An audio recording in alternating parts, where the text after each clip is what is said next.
Picture चालू करो बे। कन्हैया जी, कर्नाटका में जिन गारंटीज पर कांग्रेस पार्टी को इतनी बड़ी जीत मिली, जिसकी चर्चा हुई और वहां से विद इन इंडिया गठबंधन भी कांग्रेस का कद बढ़ा, क्योंकि उसके बाद बेंगलुरु में सबसे बड़ा आयोजन किया गया इंडिया गठबंधन के साथियों का। ये कांग्रेस की जो गारंटीज थी कर्नाटक में, वो मोदी की गारंटी कब बन गई, क्यों बन गई और कैसे सफल हो गई 3 राज्यों में? अभी बदत है भाई, अभी बदत है। आपने कहा कि मीडिया पे दोष मत मढ़िए, बिल्कुल ठीक बात है। आज तक तो हम लोग यही पढ़े थे कि मीडिया लोकतंत्र का चौथा स्तंभ है और मीडिया अक्सर विपक्ष के साथ होता है। कोई सवाल जो है वो सत्ता से पूछता है। मुझे इस पे कोई गिला शिकवा नहीं है, क्योंकि आपने एक शायरी पढ़ी थी तो हम भी एक पढ़ देते हैं आपके लिए कि हमने इस दौर के अंदाज निराले देखे, फैसला कत्ल का कातिल के हवाले देखे।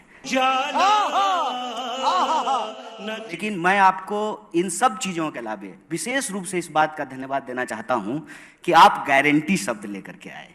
और जो प्रश्न आप हमारे दोनों वरिष्ठ नेताओं से पूछ रहे थे, और पवन जी को बोलने का हमसे ज़्यादा बिल्कुल हक है, क्योंकि वो हमारे मीडिया चेयरपर्सन हैं, मीडिया डिपार्टमेंट को हेड करते हैं, तो स्वाभाविक रूप से उनको ज़्यादा बोलना चाहिए।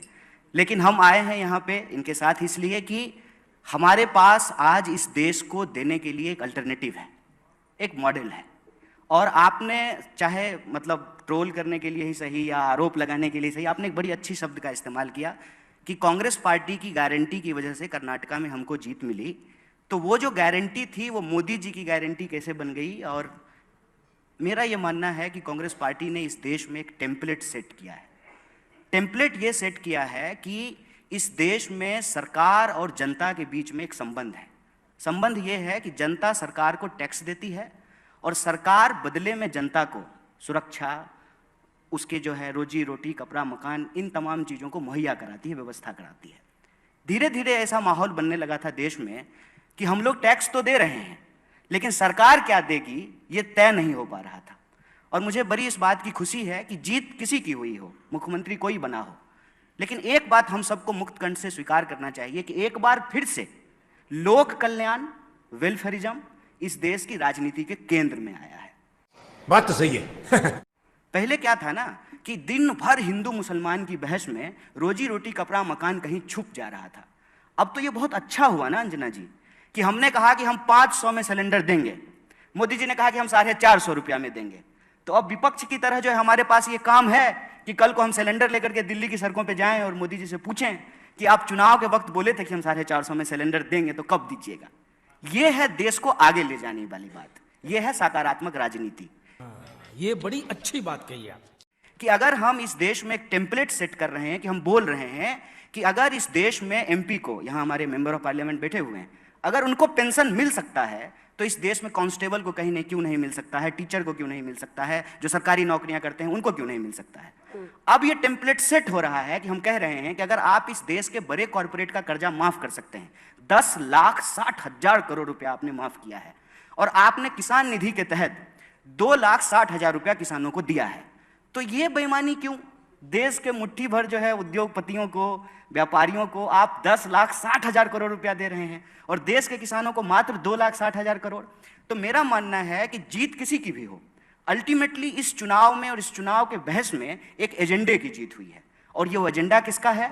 वो एजेंडा है सरकार के तौर पे आपकी जिम्मेवारी क्या है, जनता के तौर पे किसकी भागीदारी हो रही है और किसकी भागीदारी नहीं हो रही है। महिलाओं को चाहे डायरेक्ट कैश ट्रांसफर हो, उनका खाता खुलना हो, सबको पक्का मकान दिलाना हो, 5 किलो अनाज हो, तो ये तो पुराने नेता हैं कांग्रेस के, आपको बताएंगे। इसमें से कोई ऐसी योजना नहीं है जिसकी नींव कांग्रेस पार्टी के द्वारा नहीं रखी गई है। और मैं आपको याद दिला दूं कि 2019 में कांग्रेस पार्टी का जो एजेंडा था उसमें राहुल जी ने बार बार एक योजना की बात की थी, उन्होंने न्याय की बात की थी कि पूरी दुनिया में जब यूनिवर्सल इनकम की बात हो रही है, अगर हम ये कह रहे हैं कि दुनिया के में भारत जो है फास्टेस्ट ग्रोइंग इकोनॉमी है, 5 ट्रिलियन की इकोनॉमी हम बन जाएंगे, तो फिर हमको ये देखना पड़ेगा कि धन का बंटवारा क्या है। जैसे अगर हम ये देखेंगे ना, अगर हम आज तक चला रहे हैं मान लीजिए, या ललन टॉप चला रहे हैं, तो अंजना जी को कितना सैलरी मिल रहा है, और अंजना जी का दफ्तर साफ करने वाला जो स्वीपर है उसको कितनी सैलरी मिल रहा है, एक अंजना जी की सैलरी में कितने ड्राइवरों को सैलरी मिल सकता है। ये जो धन का बंटवारा है ये देखना पड़ेगा, क्योंकि आंकड़ा ये कहता है कि इस देश में 1% लोगों के पास 99% प्रॉपर्टी अकोमुलेट हो गई है। तो 99% जो लोग हैं उनके पास जो है दोबारा रोजी के लिए, रोजगार के लिए, शिक्षा के लिए, कपड़े के लिए, उनके बच्चों के जो है भविष्य के लिए सरकार क्या उपलब्ध कराएगी। और मैं बहुत खुश हूं इस बात से, चुनावी परिणाम जो भी हो, कि एजेंडा कांग्रेस पार्टी का जीता है। और आप जान लीजिए कि जाति जनगणना का प्रश्न जो कांग्रेस पार्टी उठाई, उसमें किसी जाति को किसी जाति से लड़ाने का सवाल नहीं है, सबकी भागीदारी सुनिश्चित करने का सवाल है। आपका छीन करके किसी को नहीं दे देना है, लेकिन जिसको नहीं मिल पा रहा है वेल्थ का रीडिस्ट्रीब्यूशन कैसे करेंगे, ये सारे एजेंडे राजनीति में आए हैं। देश के नौजवान इस पे बात कर रहे हैं। और विपक्ष ने जो यह सवाल उठाया, जो गारंटी की बात की, फ्री बिजली देंगे, महिलाओं को फ्री बस यात्रा कराएंगे, 500 रुपए में सिलेंडर देंगे, डायरेक्ट कैश ट्रांसफर करेंगे, किसानों का कर्जा माफ करेंगे, जो लोन लेकर के स्टूडेंट पढ़े हैं उनका लोन कम करेंगे, रोजगार की गारंटी करेंगे, यूनिवर्सल इनकम के आधार पर न्याय योजना लेकर के आएंगे। इन सवालों से ये हुआ है कि मोदी जी को भी राजस्थान में कन्हैया लाल करते करते ये कहना पड़ा कि हम 450 में सिलेंडर देंगे। और जब एक बार मोदी जी ने कह दिया तो जो सवाल पूछ रहे थे प्रमोद जी, वो सवाल अब हम भी पूछ सकते हैं फिर से कि आपने तो कहा था कि हम 15 लाख आपके खाते में पहुंचाएंगे, हर साल 2 करोड़ नौकरी देंगे, आपने कहा था कि 2022 तक पक्का मकान बना देंगे, बुलेट ट्रेन कब चलेगा। उनको भी मालूम है और आपको भी मालूम है, देश की जनता को भी मालूम है। किसी को देखिए, ये जुमला है। रेवंत रेड्डी सीएम बने हैं वो तेलंगाना के, और उन्होंने कहा आपको खुशी हुई ना? जरूर, हमने उनका सबसे पहले इंटरव्यू किया था। आप निष्पक्ष हैं तो आपको खुशी हुई होगी। पवन जी उस समय पता नहीं टीवी देखते नहीं देखते। रेवंत रेड्डी का पहला इंटरव्यू मैंने खुशी होगी कि नहीं? पवन जी जब जीतेंगे आपको खुशी होगी ना? आप निष्पक्ष हैं। आप पवन जी को पार्टी का अध्यक्ष बनाइए। पार्टी का अध्यक्ष तो अभी बने हुए हैं, सारे फैसले ले ही रहे हैं वो मीडिया के। मतलब वो अभी अध्यक्ष एक बने हुए हैं, बन जाएंगे भविष्य में, ऐसा क्या है? आपको इसमें भी आपत्ति में? नहीं बिल्कुल नहीं। नहीं, कन्हैया जी, अंजना जी आज निष्पक्ष हैं और आज हमको मौका, आज निष्पक्ष नहीं, हम लोग सदा निष्पक्ष हैं। हाँ, गजब बेइज्जती है। रेवंत रेड्डी सीएम बने जी, और आपके युवा नेता वहां पर, वो हालांकि एबीवीपी से शुरुआत की थी उन्होंने, गौ पूजा करते हुए वो वोटिंग वाले दिन गए और ये किए।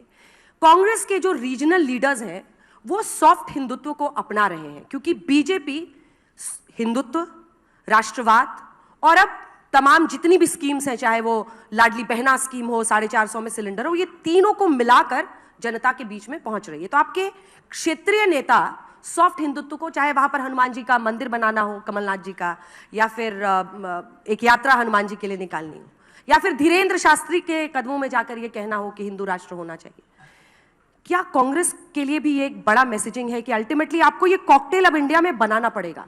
Hindu majoritarianism is to stay. देखिए, आप माने इस देश की आध्यात्मिक परंपरा को कॉकटेल कह रहे हैं, ये तो ठीक बात नहीं है। इस देश में ज़्यादातर लोग हिंदू हैं, हिंदू रीति रिवाज को मानते हैं। यहाँ ही हम लोग 3 लोग बैठे हुए हैं, तो क्या प्रैक्टिस करते हैं उसको छोड़ दीजिए, लेकिन सबके नाम से ही पता चल रहा है कि हिंदू हैं। मेरा तो नाम कन्हैया है, आपका अंजना है, अंजनी पुत्र पवन सुतनामा। तो कहने का पॉइंट ये है कि जब आप इसको एक राजनीतिक दल या विचारधारा से जोड़ते हैं तो उसमें एक फ़र्क होता है।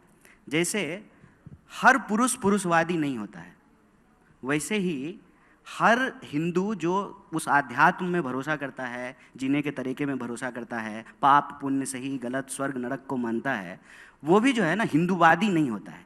ये एक राजनीतिक विचारधारा है। अगर आप राजनीतिक विचारधारा की बात कर रहे हैं, अगर मैं सही हूँ, तो राजनीतिक विचारधारा में ना ये सॉफ्ट और हार्ड नहीं कहना चाहिए। ये मीडिया के द्वारा गढ़ा गया टर्म है। जहर जहर होता है, सांप का बच्चा भी उतना ही जहरीला होता है जितना वयस्क होता है। और हम लोग कोई क्रीम थोड़ी बेच रहे हैं मैडम, कि मुंह में लगाने का अलग क्रीम, तलवा में लगाने का अलग क्रीम, ये थोड़ी होता है।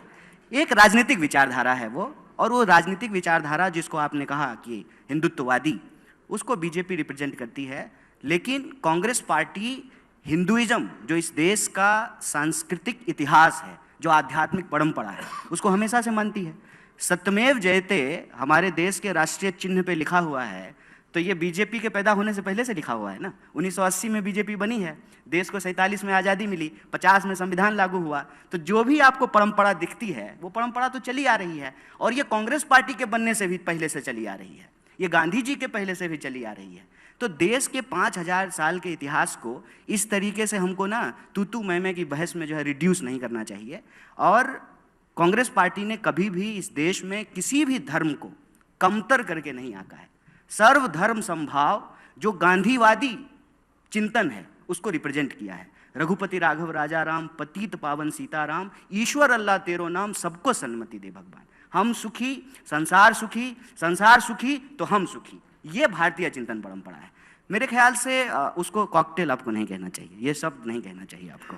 और राजनीतिक जीत के लिए हम कहते हैं कि रणनीति जब हम बना रहे हों तो एक बात का खास ध्यान रखना चाहिए कि कीचड़ से कीचड़ को नहीं साफ किया जाता है।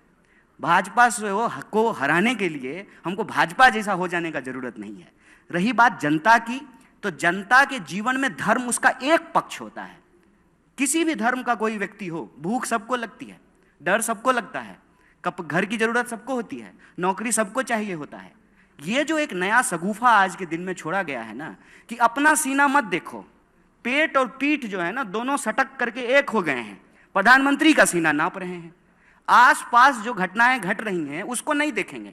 नाली में ढक्कन नहीं है वो नहीं देख रहे हैं, स्कूल में टीचर नहीं है वो नहीं देख रहे हैं, सड़कें नहीं बनी है, अनाज जो है लोगों को खाने के लिए नहीं मिल रहा है, लोग भूख से सो रहे हैं। पढ़ने लिखने के बावजूद, अंजना जी बधाई हो आपको, आप जो है जामिया से पढ़ करके इतने बड़े चैनल में इतनी बड़ी एंकर बन गई।